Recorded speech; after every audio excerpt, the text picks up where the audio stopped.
सभी बच्चों को नमस्कार। मेरा नाम है जगदीश सोलंकी और आप देख रहे हो physics bye Jagdish Solanki YouTube channel. इस चैनल में आप सभी का स्वागत है। आज जो हमें फिजिक्स का सबसे महत्वपूर्ण टॉपिक्स होता है उससे संबंधित नियम पढ़ेंगे। गति के नियम, बल एवं गति के नियम, फोर्स और लॉ ऑफ मोशन। ये टॉपिक जो होता है 9th में भी है और 11th के कोर्स में भी रखा गया है। वो कंपटीशन की दृष्टि से सबसे महत्वपूर्ण चैप्टर भी माना जाता है। तो आज हम उसी के बारे में पढ़ेंगे कि जो बल होता है, फोर्स, बल क्या होता है। अपन सामान्यतः पुश और पुल, किसी को धक्का मारना है, खींचना, उसको हम बल बोलते हैं। उसी को हम कहते हैं पुल कर रहे या खींच रहे तो क्या लगाते हैं हम, फोर्स लगाते हैं या बल लगाते हैं।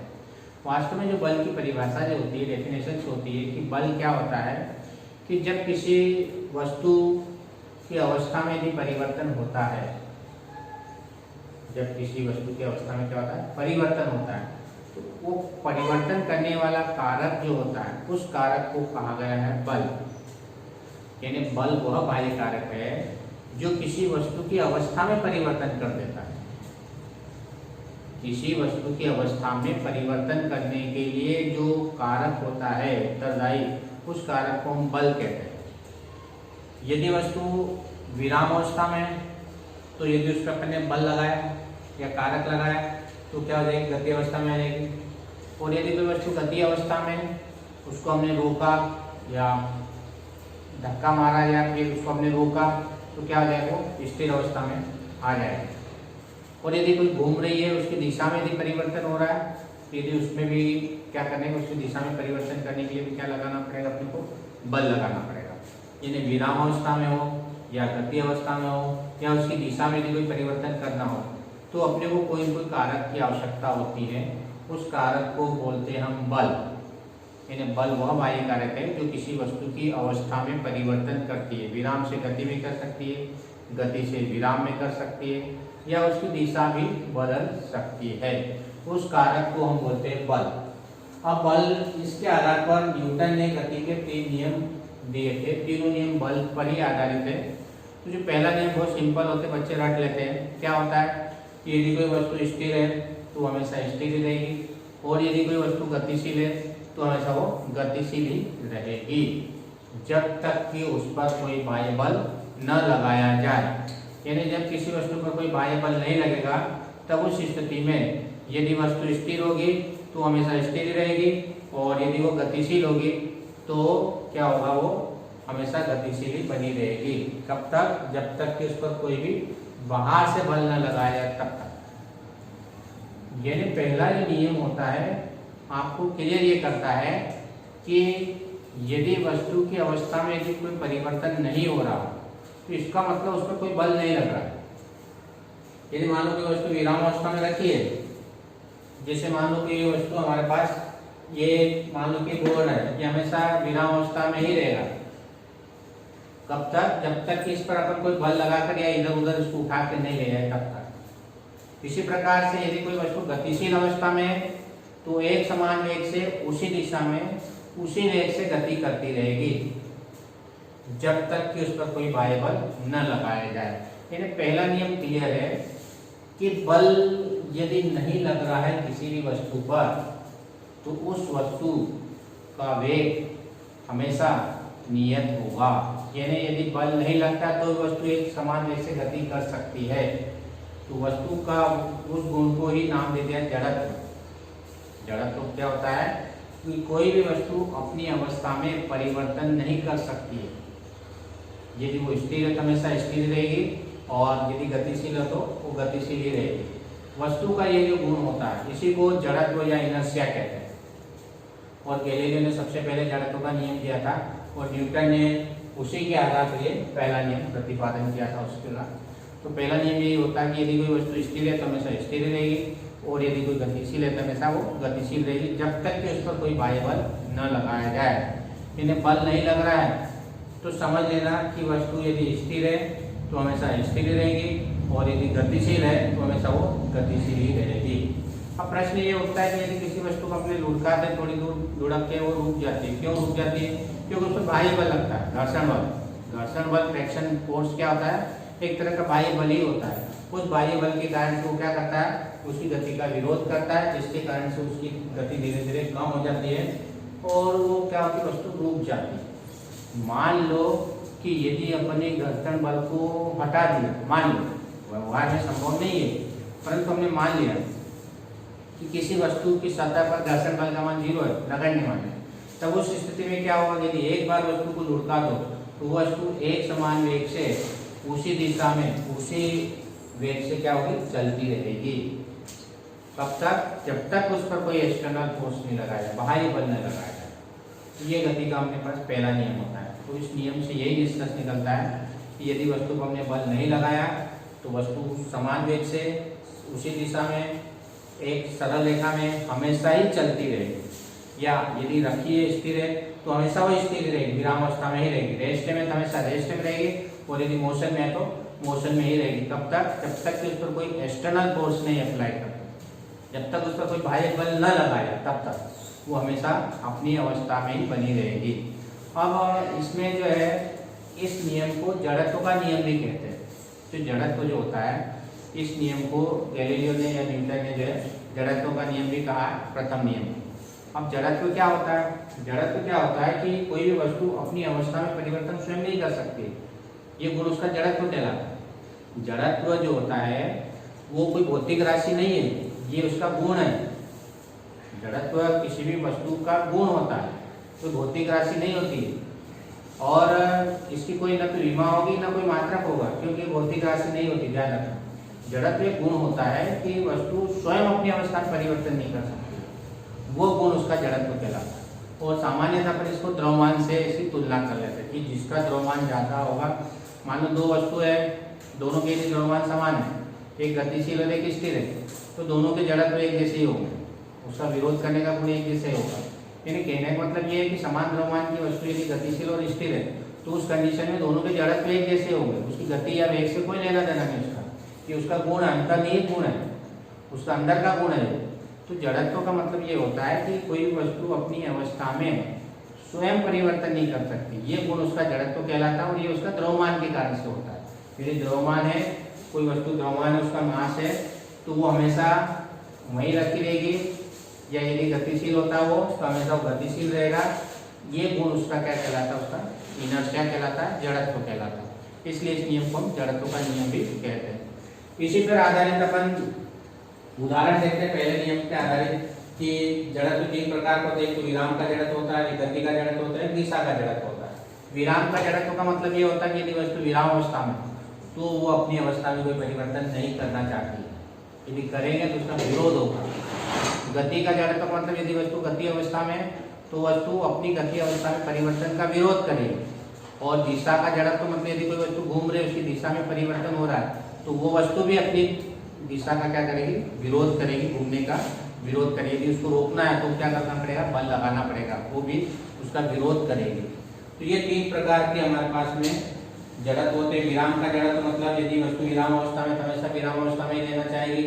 गति का जड़त्व मतलब यदि वस्तु गति अवस्था में हमेशा गति अवस्था में रहना चाहेगी।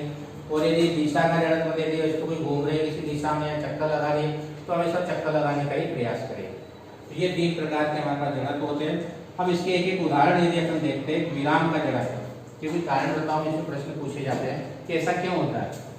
कि उदाहरण के लिए अपन देखते हैं कि बस, घोड़ा गाड़ी या ट्रेन है ना, जब अपन बस या घोड़ा गाड़ी या ट्रेन जब खड़ी रहती है और वो अचानक चालू होती है, एकदम से चालू होती है, तो क्या होता है कि हमारा जो नीचे का पोर्शन जो पैर वाला वो तो बस के साथ आगे चलने लग जाता है, लेकिन ऊपर का जो भाग होता है वो भाग क्या होता है, उसको गति अवस्था में आने में कुछ समय लगता है, जिसके कारण से जैसे बस स्टार्ट होती है नीचे का पार्ट, पाँव वाला भाग आगे की ओर चला जाता है और जो ऊपर वाला भाग वहीं रहने के कारण से हम पीछे की ओर धक्का लगता है।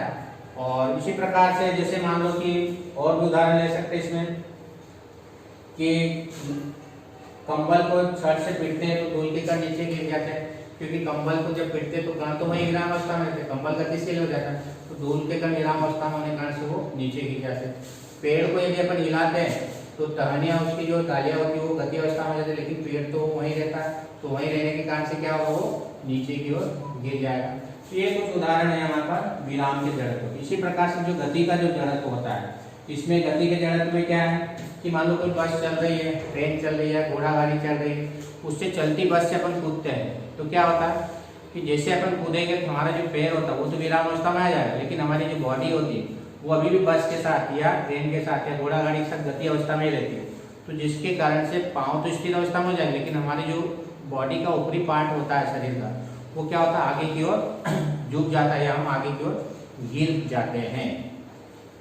इसी प्रकार से हमारे पास जो लंबी कूद का जो खिलाड़ी होता है वो कुछ दूर से दौड़ के आके कूदता है ताकि उसकी गति का जड़त्व बन जाता है, गति अवस्था में आ जाता है, जिसके कारण से लंबी दूर तक वो कूद सकता है। अब इसी प्रकार दिशा का जड़त्व क्या होता है कि मान लो कोई वस्तु वृत्ताकार आगे पर घूम रही है, जैसे हम मान लो बस साइकिल अपन चलाते हैं और कई टर्न में चले जाते हैं, मोड़ में जब हम घूमते हैं तो जब मोड़ में आता है तो अपने को क्या करना पड़ता है, दिशा बदलना पड़ती है। तो उस समय क्या करना पड़ता है, अपने बॉडी को झुकाना पड़ता है, केंद्र से बाहर की ओर हम झुक जाते हैं। इसका कारण भी यही है कि जब भी दिशा में परिवर्तन होगा तो उसका विरोध होगा और विरोध का गुण उसका जड़त्व कहलाएगा। तो जब वृत्ताकार मार्ग पर हम घूमते हैं तो क्या होता है, हम बाहर की ओर झुक जाते हैं गति दिशा के जड़त्व कारण। इसी प्रकार से देखा हुआ चाकू या कैंची को जब बजाते हैं और उस पर रखते हैं तो चिंगारी निकलती, जिस दिशा में उसको रखते हैं उस दिशा में क्या होती है, चिंगारी निकलती जाती है, स्पष्ट रेखा की दिशा में उसकी चिंगारी निकलती है। तो ये हमारे पास है पहला नियम। अब हम दूसरे नियम पर आते हैं कि दूसरा नियम क्या कहता है। पहला नियम समझ में आएगा, कुछ नहीं। पहला नियम कि यदि बल नहीं लग रहा हो, किसी वस्तु पे यदि बल नहीं लग रहा हो तो वस्तु यदि विराम में है तो हमेशा विराम में रहेगी, और यदि बल लगा देंगे तो उसकी अवस्था में परिवर्तन होता है। ये कहलाता है पहला नियम। दूसरा नियम जो होता है वो किसी वस्तु पर लगने वाला बल, अब हम बल लगाएंगे, अभी तक इसे बल नहीं लगाया, अब क्या करेंगे हम दूसरे नियम में बल लगाएंगे। किसी वस्तु पर लगने वाला बल संवेग P संवेग है, संवेग में परिवर्तन की दर के अनुक्रमानुपाती होता है। बल ये बल है, P संवेग और d/dt परिवर्तन की दर कहलाती है। बल संवेग में परिवर्तन की दर के, और ये साइन किसका कहलाता है, अनुक्रमानुपाती का, जिसको बोलते हैं अनुक्रमानुपाती, डायरेक्ट प्रोपोर्शनल। जो फोर्स होता है rate of change of momentum, force is direct proportional to rate of change of momentum. बल संवेग में परिवर्तन की दर के अनुक्रमानुपाती होता है। ये गति का दूसरा नियम। अब इस नियम को समझो कि बल लगाएंगे क्या होगा, उसके वेग में परिवर्तन होगा। मोमेंटम क्या है, मास इनटू वेलोसिटी। जो मोमेंटम होता है वो होता है मास इनटू वेलोसिटी। इसका फार्मूला होता है मोमेंटम का, P = mv। हम पढ़ेंगे, इन्हें फोर्स लगाया तो क्या चेंज हो जाएगी, उसकी वेलोसिटी चेंज हो जाएगी। पहला नियम कहता है कि अपन फोर्स नहीं लगा रहे तो वो नियत वेग से चलता रहेगा, यदि बल नहीं लगाए तो भी नियत वेग से चलता रहेगा, एक्सेलरेशन नहीं होगा उसमें, एक समान वेग से चलता रहेगा, पहला नियम। लेकिन दूसरा नियम क्या कहता है कि यदि बल लगा देंगे तो उसके वेग में क्या होगा, परिवर्तन होगा। वेग में परिवर्तन होगा तो उसके संवेग में भी, मोमेंटम में भी क्या होगा, चेंज होगा, उसमें मोमेंट संवेग में भी परिवर्तन होगा। तो दूसरा नियम क्या कहता है कि जो बल होता है वो संवेग में परिवर्तन की दर के अनुक्रमानुपाती होता है। अनुक्रमानुपाती मतलब क्या होता है, यदि एक का मान बढ़ाएंगे तो दूसरे का मान भी बढ़ेगा। बल बढ़ाएंगे तो संवेग बढ़ेगा, संवेग का मतलब वेग बढ़ जाएगा, संवेग मतलब वेग होता है उसका। बल बढ़ाएंगे तो वेग बढ़ेगा, बल कम करेंगे तो वेग का मान कम होगा। ये कहलाता है अनुक्रमानुपाती, डायरेक्ट प्रोपोर्शनल, जिसको हमेशा ऊपर लिखा जाता है, ध्यान रखें।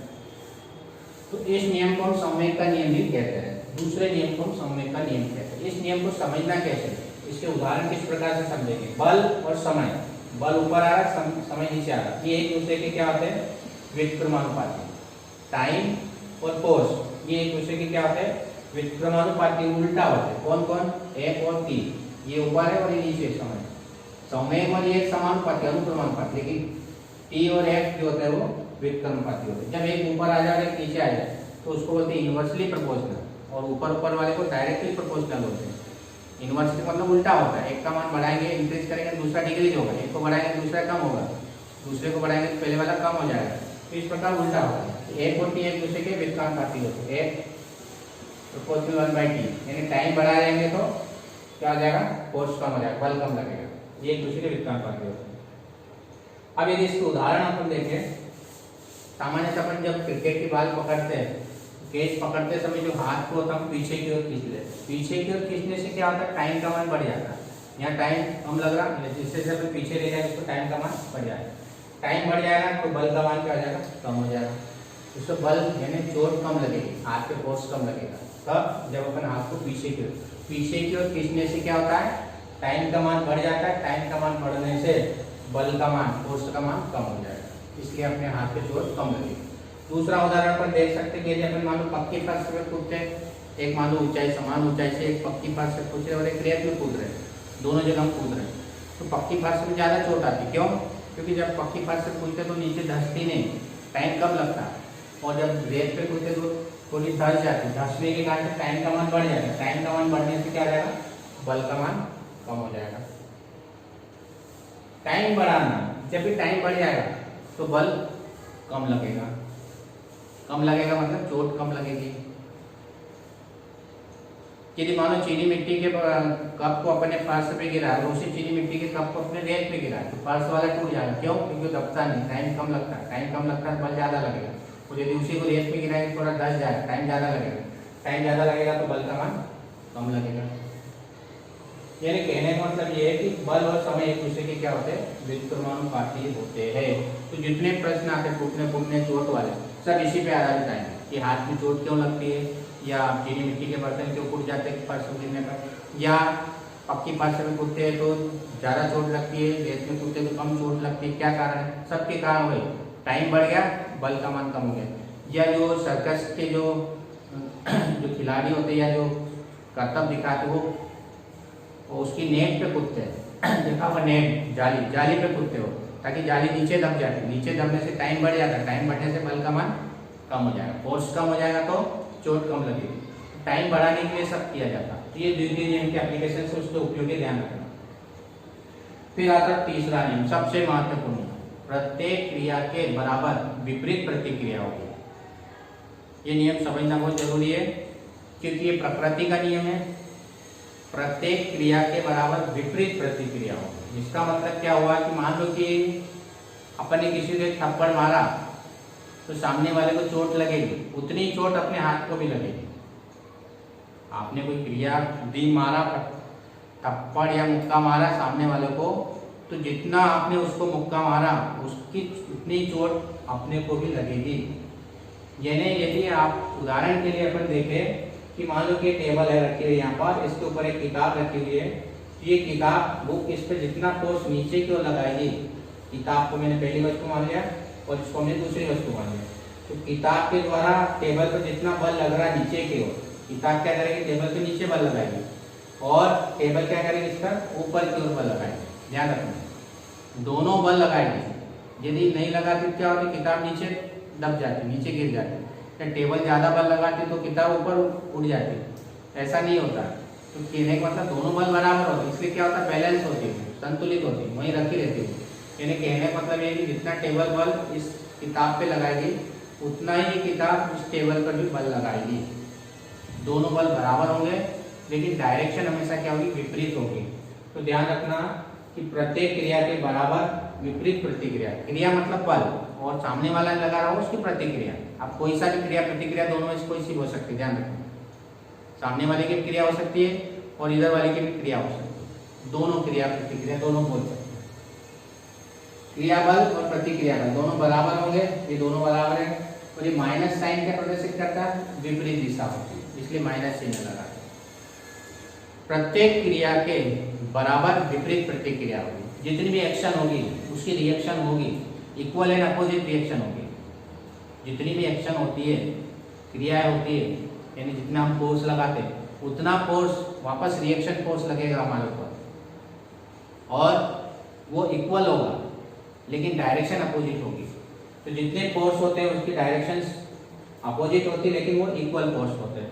तो ये हमारे पास तीसरा नियम है, प्रत्येक क्रिया के बराबर विपरीत प्रतिक्रिया होगी। अब इसके उदाहरण बहुत सारे हम देख सकते हैं। जैसे मान लो कुएं से पानी यदि अपन खींचते हैं, पानी खींच रहे हैं और मान लो अचानक रस्सी टूट जाती है तो अपना क्रिया बल तो खत्म हो गया या प्रतिक्रिया बल खत्म हो गया बाल्टी के द्वारा जो लग रहा था हमारे ऊपर। तो हम क्या होते हैं, पीछे की ओर गिर जाते हैं।